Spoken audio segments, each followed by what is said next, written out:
I used to live in a state of constant financial panic. Seriously. Every purchase, even just a coffee, was a mini crisis in my head. I'd open my banking app and my stomach would just drop, bracing for a number I knew would be way too low. For years, I thought the whole point of saving money, say $20,000, was just so I could finally spend without feeling guilty. I was wrong. The real change wasn't in my bank account. It was a psychological shift that nobody really talks about, and it changed how I make decisions forever. Before you have money saved, your brain is literally wired for survival, making every choice based on fear. This isn't about math. It's about the mental energy you get back. And that freedom, that's the real prize. My name is Mike, and I spend way too much time thinking about why money feels heavier than it should. If you're someone who feels constant low-level financial stress, is chasing a savings goal, but doesn't know what changes after, or wonders why some people seem calm about money, make sure you hit subscribe. And if this video puts words to something you've been feeling, give it a thumbs up. It helps more people find this conversation. All right, let's talk about what actually shifts after you save $20,000. Because it's not what most people think. For the longest time, my financial goals were pretty much shaped by what everyone tells you to do.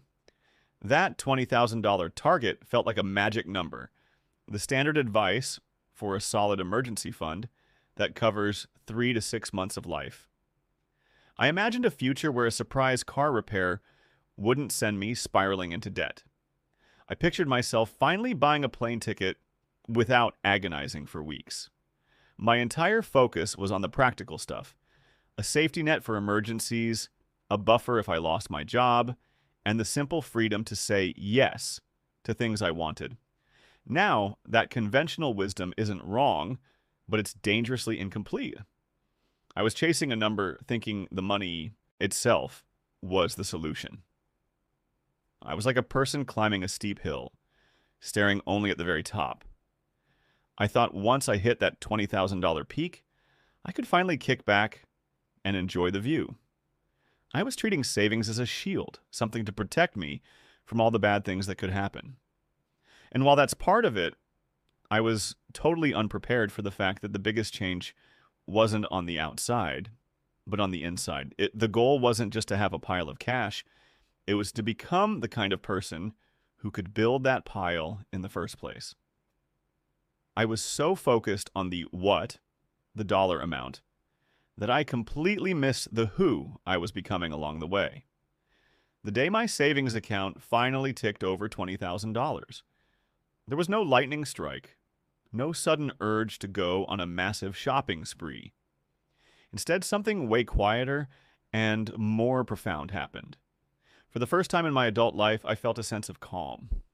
The constant, low-grade hum of financial anxiety that had been the soundtrack to my life just stopped. This is what experts call the safety net effect. It's not just about having money. It's about the space it creates in your mind. When you're living paycheck to paycheck, your brain is stuck in survival mode. Your amygdala, the part of your brain that handles fear, is on a high alert all the time. It makes every decision feel urgent and emotional. Financial scarcity doesn't just stress you out. Studies show it can actually impair your cognitive function, like you're operating with a constant mental handicap. But when you build that cushion, your prefrontal cortex, the part of the brain for rational, long-term thinking, gets back in the driver's seat. You stop reacting to every little crisis and start actually planning for the future. It felt like my nervous system took its first deep breath in a decade.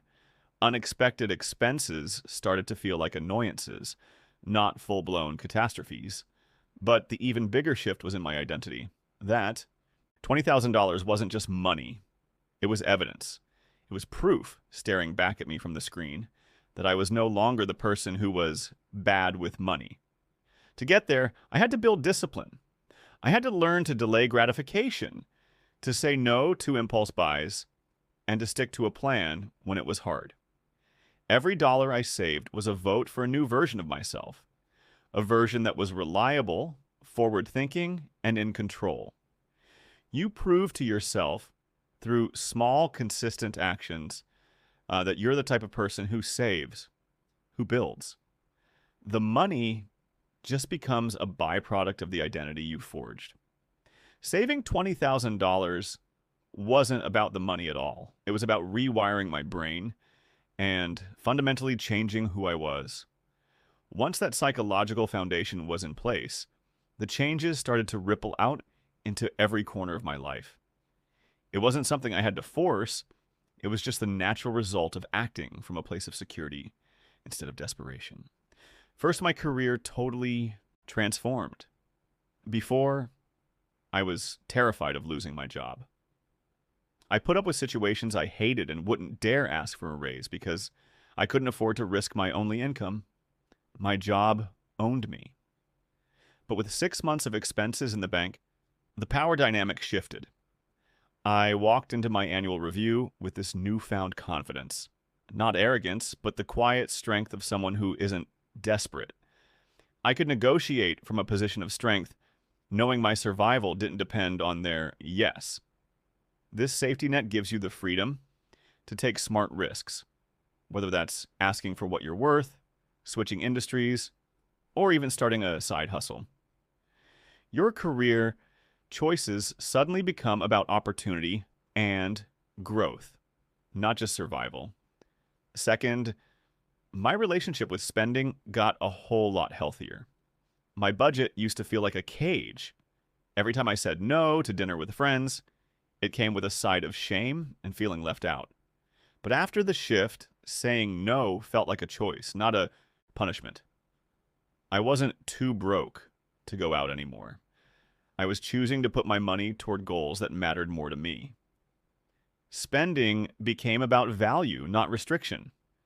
I could finally spend money on things that I truly valued without that crushing guilt, because I knew my foundation was solid.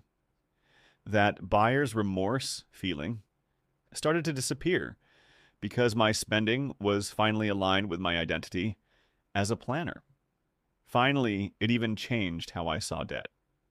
Before, my student loans felt like this huge mountain of shame. But with a solid savings base, the debt wasn't an emergency anymore. It was just a math problem that needed a strategic solution. My brain, now free from the constant stress of potential disaster, could actually create a clear, rational plan to pay it off without all the emotional baggage that had held me back for years. I could attack it with focus, knowing my safety net was there to catch me if something went wrong. This transformation from a scarcity mindset to one of abundance doesn't happen by accident. It's built on practical, intentional habits.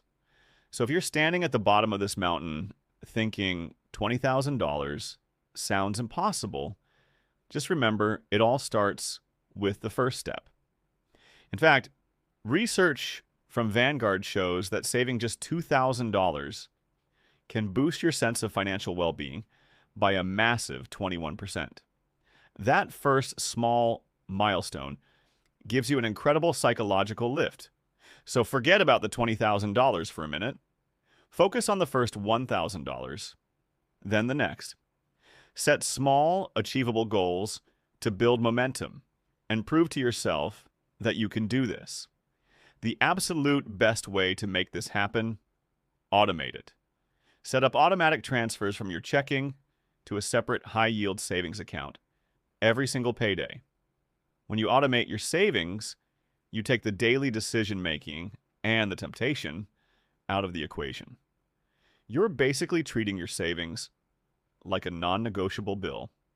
You're paying your future self first. This consistent action is what builds the habit and reinforces your new identity as a saver. And once that emergency fund is growing, don't just let it sit in a traditional savings account, earning practically nothing. Put it in a high-yield savings account where it can actually generate more money through interest. This is a huge step because it's the first time you'll see your money start to work for you, even in a small way. The magic here is that the momentum builds on itself. Saving your second $20,000 will be so much faster and easier than the first.